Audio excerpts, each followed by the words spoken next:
Vamos falar um pouco mais sobre a retomada do julgamento hoje à tarde, tentar entender a decisão de ontem do Supremo Tribunal Federal, que quer analisar no plenário decisão tomada na segunda turma de suspender, de anular as condenações do ex-presidente Lula pela 13ª Vara lá em Curitiba. Para nos ajudar a entender melhor o que aconteceu e principalmente o que vai acontecer hoje, nós convidamos para conversar com vocês a advogada criminalista da Fundação Getúlio Vargas, doutora Flávia Raal. Doutora, mais uma vez, obrigado pela atenção aqui com a CNN.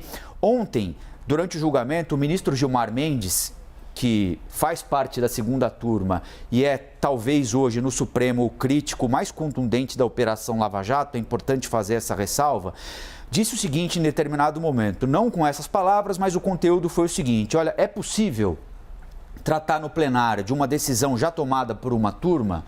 Sem dúvida, está no regimento, mas não é legal. Ele, inclusive, usou essa expressão, não legal do ponto de vista da legalidade, não pega bem para o Supremo Tribunal Federal, quis dizer o ministro Gilmar Mendes. É comum, e o ministro Lewandowski, que é um outro crítico da Lava Jato, diz que no Supremo há um tratamento para o ex-presidente Lula e um tratamento para outros casos, e que processo não tem de ter capa, etc. e tal.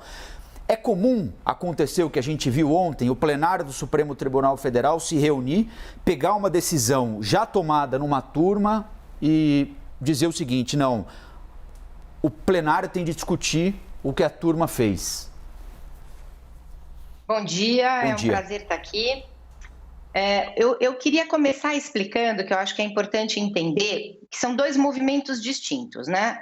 Como foi bem explicado ontem, o Supremo decidiu que caberá ao Pleno continuar o julgamento sobre a validade da decisão do ministro Fachin, que reconheceu a incompetência de Curitiba para as ações penais do ex-presidente Lula, né? Então, ontem foi apenas uma questão de entender se a afetação que o ministro Fachin fez do caso, em outras palavras, se o fato dele ter dado a liminar, que é uma decisão provisória, e estabelecido que essa liminar deveria ser revista pelo Pleno do Supremo, faria sentido, né? E aí, por 9-2, o Supremo entendeu que sim, que caberia ao Pleno, porque, teoricamente, um ministro, ele tem essa discricionariedade de dizer: entendo que este caso deva ser levado ao conhecimento do Pleno do Tribunal, né?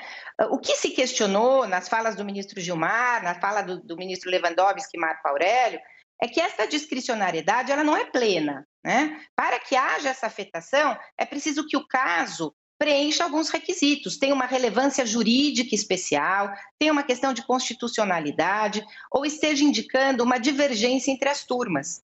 E o que se afirma é que este caso não estava correspondendo a nenhum desses requisitos. E que, portanto, houve sim uma pergunta: por que o ministro Fachin resolveu que ele afetaria ao Pleno do Supremo um caso que discute um tema, que é a competência de Curitiba, que já tinha sido, inclusive, afirmada e delimitada pelo próprio Supremo, né?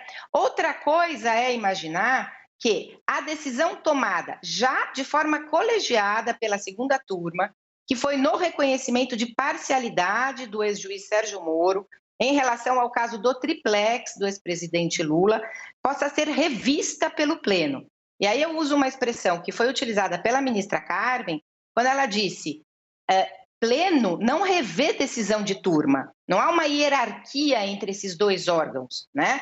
O que significa dizer que não faz sentido que decisões de turmas sejam novamente submetidas a um olhar e a uma revisão do Pleno do Supremo Tribunal Federal.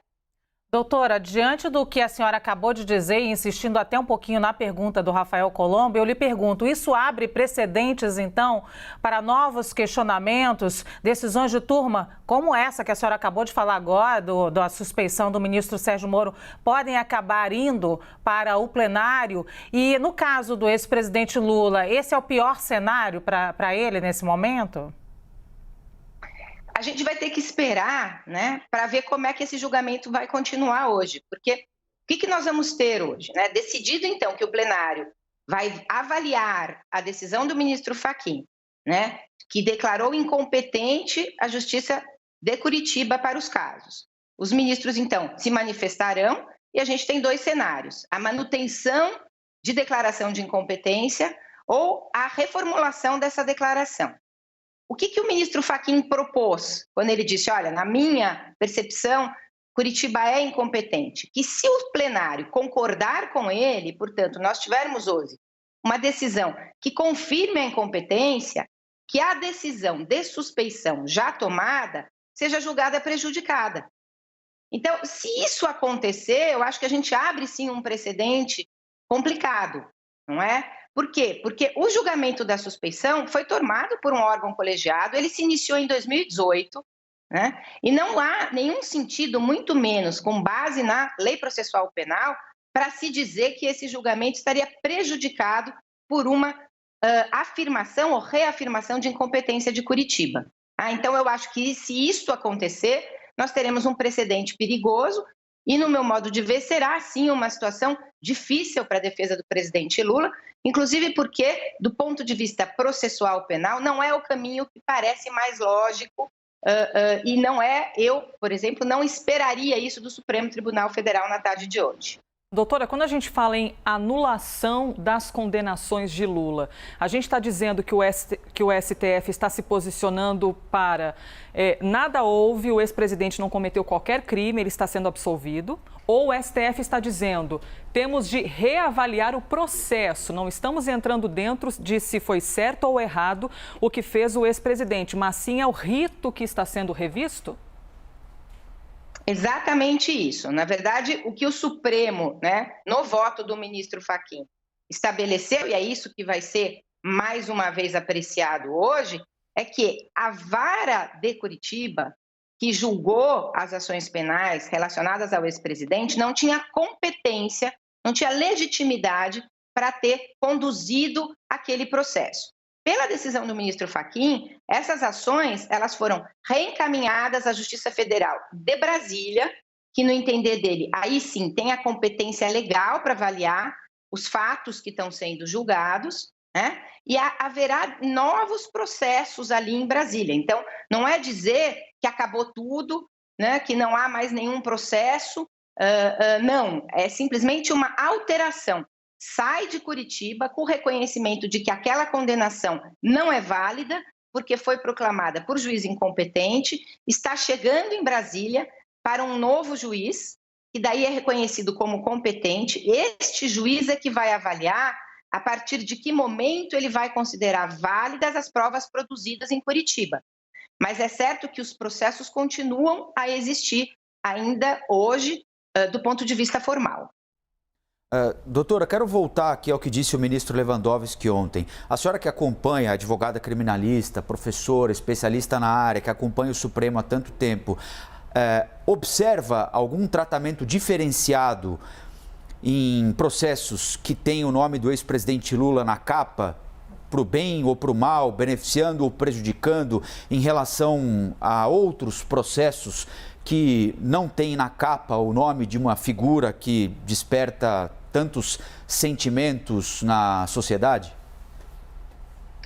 Olha, se a gente pegar historicamente o que houve com alguns casos relacionados ao ex-presidente Lula, é muito difícil não chegar à conclusão de que sim, de que eles acabam tendo, né, um tratamento e um espaço de atenção muito maior do que outros casos tão semelhantes a esse. É isso que causa o estranhamento dessa afetação do caso ao plenário do Supremo Tribunal, não é? Então, é muito difícil a gente fugir desta resposta, de compreender, né, que há outros tantos casos discutindo competência em Curitiba que não foram afetados para o pleno, assim como quando se discutiu a questão de prisão em segunda instância, né, essa discussão acabou sendo feita em cima de um caso do ex-presidente Lula, não é? Então, há outros caminhos menos pessoais para que determinadas discussões sejam feitas de forma criteriosa e absolutamente jurídica pelo Supremo.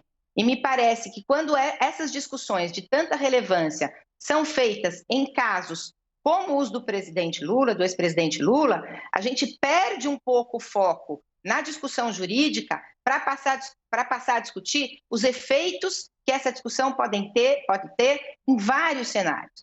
E eu acho que este não é o bom caminho para a resposta do direito e para a atuação de uma Corte Constitucional como é o Supremo Tribunal Federal. Doutora, só mais uma pergunta. De forma prática, a decisão do ministro Edson Fachin, mantida em plenário, imediatamente o ex-presidente Lula é elegível, continua elegível? Se for revista essa decisão, imediatamente ele se torna inelegível? Olha, se mantiver a decisão do ministro Fachin, a situação estará como está hoje. A partir da decisão do ministro Fachin, com a anulação das condenações, ele voltou a ter os direitos políticos dele assegurados. Então, sim, hoje ele é elegível e permanecerá assim se essa decisão de competência for mantida. Ao contrário senso, se houver uma cassação dessa decisão, com a manutenção das condenações que foram proferidas contra ele, ele volta a perder os direitos políticos e a não ser mais elegível, até que, eventualmente, isso venha a ser revisto mais uma vez.